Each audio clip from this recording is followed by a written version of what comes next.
ketiga. Di sini kami ingin membuat video untuk memenuhi tugas PKK.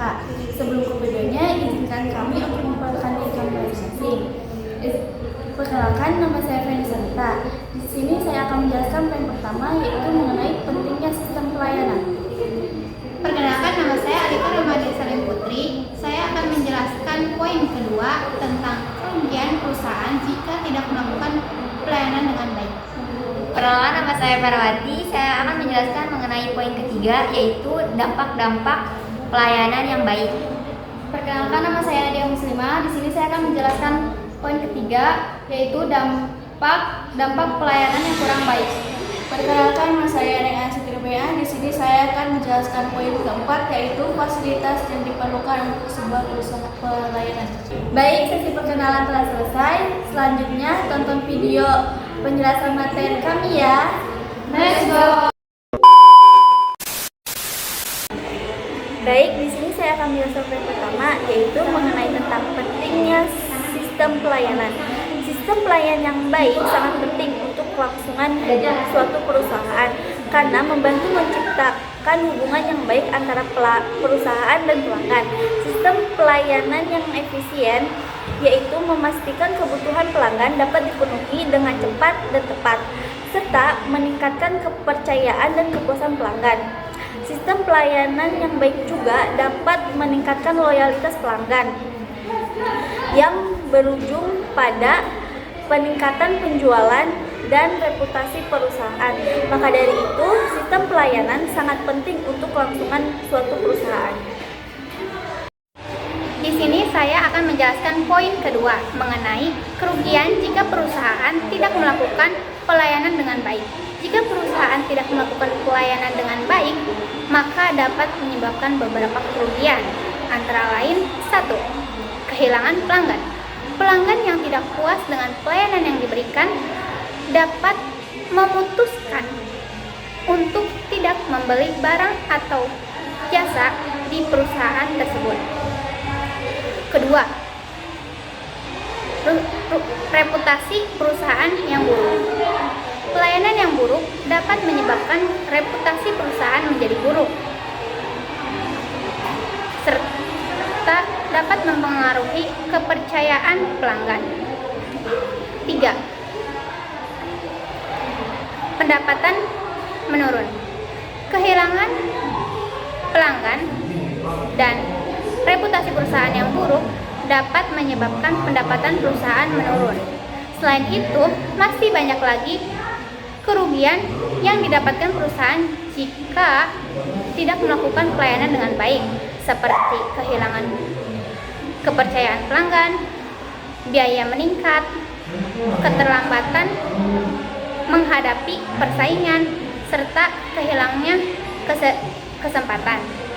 Maka dari itu, berikut ini cara menghadapi pelayanan yang buruk agar tidak mengalami kerugian, yaitu dengan cara 1. Melakukan pelatihan karyawan. 2. Meningkatkan sumber daya. 3. Meningkatkan komunikasi. Serta 4. Meningkatkan pengawasan. Sekian dari saya, terima kasih. Di sini kami akan menjelaskan mengenai poin ketiga, yaitu dampak-dampak pelayanan yang baik dan dampak-dampak pelayanan yang kurang baik. di sini saya akan menjelaskan mengenai dampak-dampak pelayanan yang baik. Dampak dari pelayanan yang baik bisa meningkatkan kepuasan pelanggan. Di antaranya 1. Meningkatkan loyalitas pelanggan. Yang kedua, meningkatkan citra dan reputasi perusahaan. Yang ketiga, meningkatkan penjualan dan keuntungan. Yang keempat, mengurangi keluhan dan komplain. Yang kelima, membantu perusahaan agar bertahan dalam kompetisi. Yang keenam, meningkatkan produktivitas karyawan. Contohnya, di salah satu restoran memiliki pelayanan yang baik, ramah, dan cepat. Pelanggan merasa puas dan nyaman dengan pengalaman makan mereka. Kemudian pelanggan tersebut menjadi pelanggan tetap di restoran tersebut. Di sini saya akan menjelaskan mengenai dampak pelayanan yang kurang baik. Customer service atau pelayanan pelanggan akan berpengaruh terhadap rating kepuasan pelanggan. Rating ini merupakan salah satu indikator keberhasilan bisnis. Dengan kata lain, bisnis akan berjalan dengan baik jika perusahaan memberikan pelayanan yang baik. Namun apa jadinya jika perusahaan memberikan pelayanan yang kurang baik? Jadi di sini saya akan memberitahukan kepada Anda dampak dari pelayanan yang kurang baik. Pertama, kehilangan pelanggan. Pelayanan suatu perusahaan yang kurang baik biasanya membuat pelanggan merasa tidak puas dan cenderung akan berpindah ke kompetitor dan tidak akan kembali lagi. Kedua, reputasi negatif terhadap perusahaan. Pelayanan yang buruk dapat menyebar dengan cepat, terutama melalui media sosial.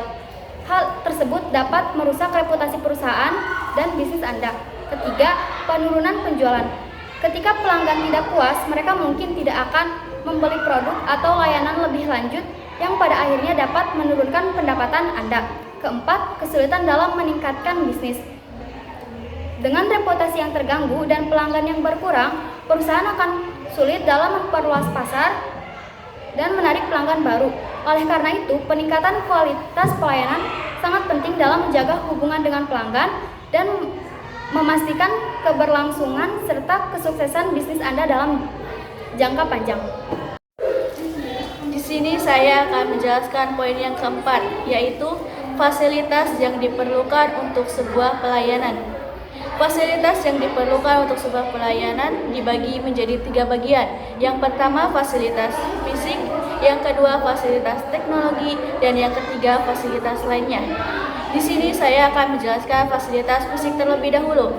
Fasilitas fisik bisa meliputi beberapa contoh. 1. Ruangan yang bersih, luas, dan nyaman untuk pelanggan. Yang kedua, tersedianya kursi dan meja yang cukup untuk pelanggan dan petugas. Yang ketiga, pencahayaan yang cukup untuk memudahkan pelanggan melihat dan membaca. Selanjutnya saya akan menjelaskan fasilitas yang kedua, yaitu fasilitas teknologi. Fasilitas teknologi bisa meliputi di antara lain: 1. Komputer dan printer yang cukup untuk memproses transaksi dan memprint dokumen. Yang kedua, internet dan wifi yang stabil untuk memudahkan pelanggan mengakses informasi dan komunikasi.